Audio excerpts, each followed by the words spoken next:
Hej alle sammen, jeg ved, hvordan man får den gamle menu tilbage, i stedet for den helt nye. Så først så går du ind på Store, og så søger du på Lightning Launcher. Så når du har gjort det, så downloader du den her app, der står lige der.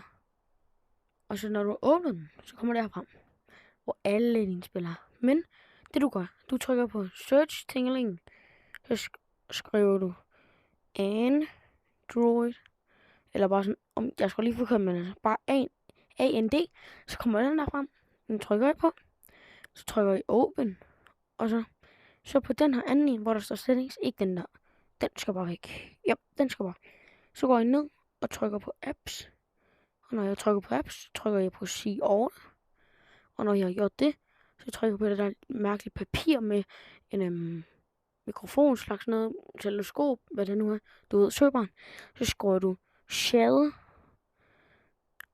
C-H-E-L-L. Når du gør det, så står der Meta Horsian Shell. Den trykker du på. Så går du ned. Så trykker du på den der. Lige når du kommer ind, så kan du se, der står Storage and Cache eller sådan noget. Ja, den tredje øverste. Og så når du har trykket på den, så trykker du bare Clear Storage, og så har du det her tilbage. Og du ved, tænker sikkert sådan, Clear Storage. Gør det ikke bare, så alle mine ting, de er væk igen?